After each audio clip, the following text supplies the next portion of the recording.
Hey everyone, Tin Man here, playing our green-black Payday deck up against a mono-red deck here in a Constructed Gauntlet. We're 1-0 so far, we beat up on mono-blue. Sorry about that one, they conceded very early in that last game, and I was hoping to get a more, in-depth look at the matchup, but I'm not going to complain too much.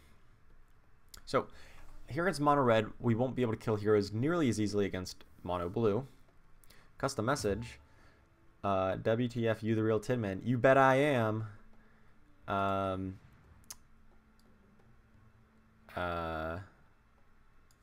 Yup.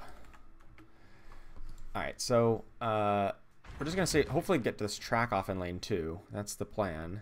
Yes, we got the Janata proc. Perfect.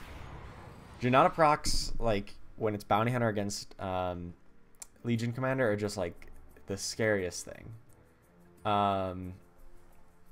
Like if you get the proc, you're in great shape, and if you don't get the proc, it's really bad, because then they get the gold they get to spend on health item, and then you're just never gonna kill that. Like I says, I guess you know my deck really well, and I should certainly hope so. I've played against this. This is like a lower to the ground mono red deck, the Centaur Warrunner and Rising Anger and stuff like that. I guess Honor Secrets goes back on lane 1. I suppose. And then we'll probably just play, actually, I might gank out of that lane to make sure it procs. Gank the Bristleback, for instance. I don't really want to spend all of my gold, but one health item is fine. Yeah, I think I'm going to just gank into this Bristleback on lane 3.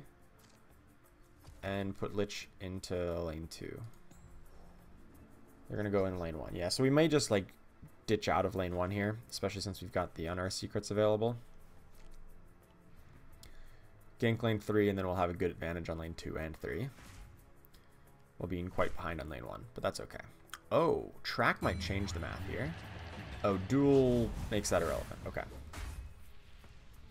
Well, there goes those options. Luckily, that means they can't smash their defenses, and we'll get this Unearthed Secrets off. But I still would have liked to gank over into that Bristleback. Nevertheless, we continue on, and we've got some gold generation with an Iron Fog here. I think Iron Fog makes a lot of sense. And then we'll... Gotta be afraid of this Bristleback, I suppose.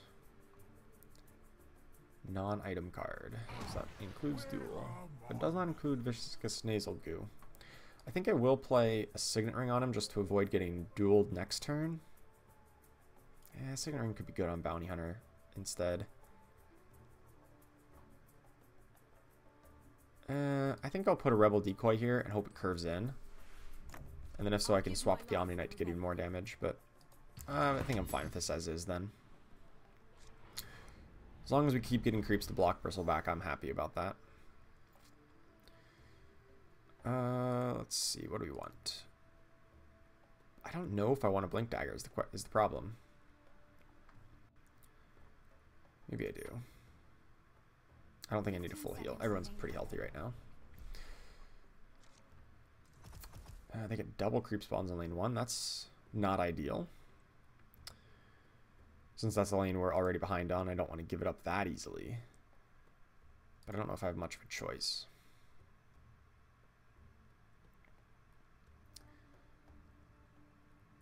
Maybe I can just throw both guys in that lane and then have the option to gank and surge out of there if we need to.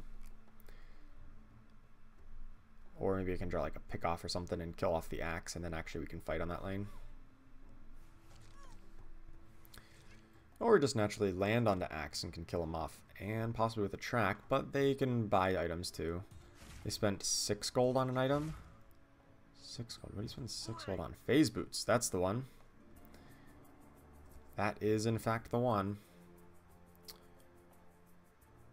What do I do here then? I think I start with the Blink Dagger on Bounty Hunter to threaten to kill axe, so I force him to use the Phase Boots. Now I can gank with Bounty Hunter if I want to. Or I can surge somebody into a different lane. Yeah, I kind of want to gank this bristleback. It's probably advisable.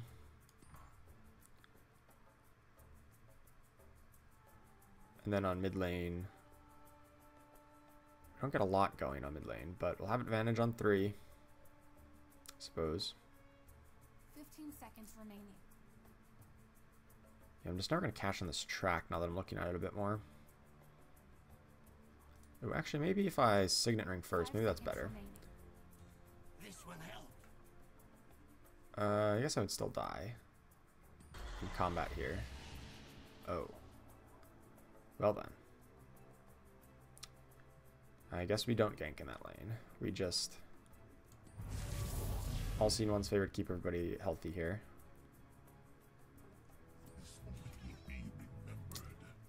Yikes. Okay.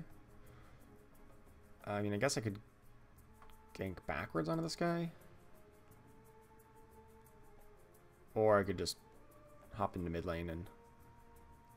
or lane 3. Just to get the arrow off of. Nah. Ooh, this is just bad. This is just bad all around. Alright, here's the play. Here's the play. Right, so we're going to surge this creep into lane 3. I just want to get this arrow off my Omni Knight, right? Because I don't want him to duel it and then get the value. Because Omni Knight won't kill him on the backswing, but Omni Knight will die to a duel. So surging that creep helps quite a bit. And then I think I just let this combat happen. I don't completely give up presence on this lane.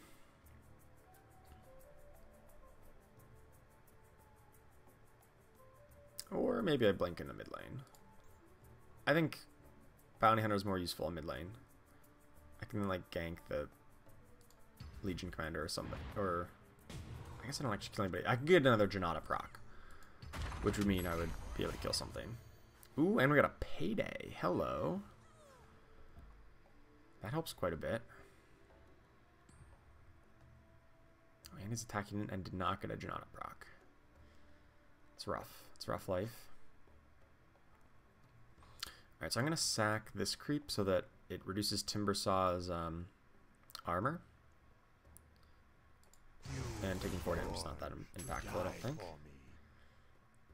And then, unfortunately, I did not get a Janata proc. Otherwise, I would definitely gank something. Maybe I'll just throw out a track just because eventually I'll kill the Timbersaw off. I don't really want to Payday with just 10 gold here. Because I'm not going to get up to 25, which is the key number.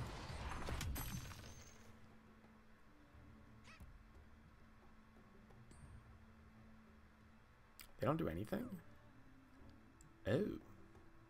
Okay. That to me kind of means that there's like a Berserker's Call trying to come next turn. But luckily we'll be alive from that. I'll just throw another Unearthed on lane 1. Oh, I guess I forgot I could gank backwards to kill off that Centaur Warrunner. I kind of forgot about that he had the -8 armor. But generally you don't want to gank backwards anyway. Since I have the Payday, I think I'm going to hold on to my gold. And just try to set up a good Payday in this turn. Both creeps on lane 3. Not what I wanted. Not quite what I wanted. I guess I will go on lane 1 since I don't die to anything in particular, and it stops lethal from coming in on this lane. Barely. Just barely. But I do have the option to like gank the axe. We can gank everywhere, actually. Gank anything everywhere. Gank is really not the best card you really want against these mono red decks, since you rarely actually get to eat their heroes kind of for free like you do against mono blue or against green decks in particular. It gives me strength. I think I'm just going to gank this axe. Just get him out of here. I will die in the process. We'll die to this creep, but I think that's worthwhile.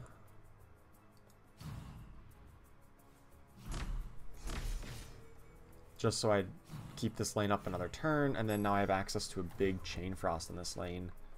I guess I want to have a black hero in this lane, so maybe I don't. But still the Dark Seer plus another creep or two. We can maybe stabilize this lane. You know, we'll be at 6, play the Dark Seer, play a couple other guys. We're not dead on this lane. And then you know, we can stall till next turn when Phantom Assassin comes back, Chain Frost to clean it up and stabilize at a very low life total on that lane. Or perhaps not. Okay. Well, as long as we're still at 2, I'm still alright with that. It denies 1 turn of potential Ancient Pressure, which Mono Red really doesn't have very often, but it's always worthy to think about. Alrighty. Unfortunately, I can't gank plus Payday here. I really want to gank to cash in this bounty, though. Really want to.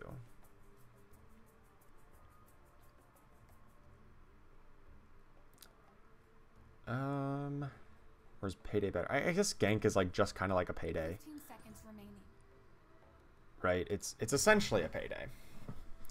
Because I get 15 gold rather than the 20 out of the Payday. But then I don't really want to spend much of it because I want to Payday it up next turn. So, it's a rough life. It's a rough life we live here. But maybe it's okay. And they have a cloak. Okay, not a problem. I think we're still in reasonable shape here. If I can find a Vesture, I'll probably use Vesture. I'll probably use a Vesture on lane 1. I'll probably buy it and use it, but if I don't, I might just save the gold. If it's just the Horn of the Alpha on top, for instance. Jasper daggers. Not really interested in that. I think I just save my gold. We might lose lane 1 this turn, but we'll be in amazing shape on the remainder lanes later. Yeah, let's just I'll still play Darkseer in this lane. He can surge somebody out later, and maybe they don't want to. Maybe they don't leave that Centaur Warrunner and they don't blink him out. Now they do. That was probably the worst placement. Since now Centaur can hop out and my block is basically irrelevant. Ooh, pickoffs. Pickoffs would have been nice earlier. Spring the trap. Okay. It looks like I'll have to Chain Frost in that lane. They're probably gonna blink out of here, so I can feel safe Ion Shelling here, just because I know they're gonna blink out. Or Healing Salve out. I think I'm alright with that. Oh, they do both. Okay. That seems fair. Now we've got a Chain Frost in mid and hope for the best. Ooh, another Payday. Oh, I can't. Oh, if I don't Payday here right now, I won't get the chance to. Oh, I guess I can Chain Frost and blink into lane 3. That seems advisable with initiative.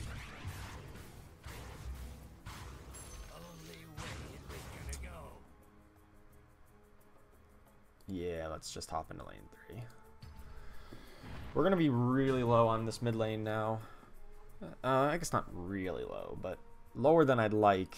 But we'll have infinite gold. So we'll have our Vesture plus a Horn of the Alpha, which should be good enough. A deal is a deal. And we may just kill this lane this turn. There's no Barstow, but it'll do the trick. So now we have all of our gold, so we'll have Vesture plus all the horns.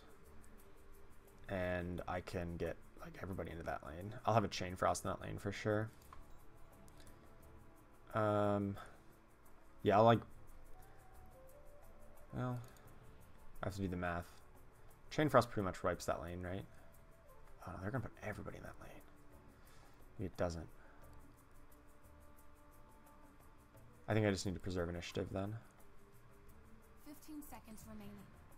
And then Chain Frost plus Vesture the Tyrant.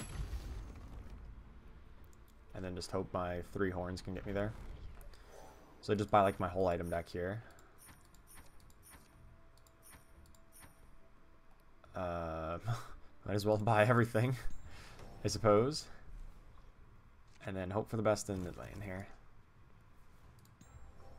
Chain Frost, Vesture, triple horns. Should be good enough, I would hope. But no promises. So we'll just keep initiative out of this lane. And then Chain Frost Vestures my first 2 actions. So we don't get killed by enough magic or something. And I'm going to Relentless Pursuit to come back. If I can survive this lane for a turn, we should be alright. Alright, so. You want to start the Chain Frost on the... This is an unfortunate blocking pattern. I guess I want to start it on the Centaur. Chain frost. All will yield before me. Tremble before That was me. not nearly enough. Alright, whatever. So let's Vesture on the Lich. They will come So now to we're me. good and healthy in this I will lane. be ready. Time of Triumph is probably still fine. Is the toughest. We throw out multiple horns. This isn't over yet. That didn't help. Make good use of this. These horns will eventually block. I just need them to block the big Time of Triumph guys. Alright, I guess I have to overwrite one of them. So it doesn't matter which one I overwrite. This does keep me alive right now, but then I'll just die next turn if I don't. This horn will block. There we go. Block the good one. And then we actually kill this lane and then win the game. Triple horns! Feels good, man. All that gold just barely getting us there. We don't need to do anything else because we kill this lane and then kill lane 3, and that's all she wrote. Very close game. We took quite a while to get all of our gold up there, but in the end, getting all of that gold generation was enough to get the win. Alright, thanks for watching, and I'll see you in the next video.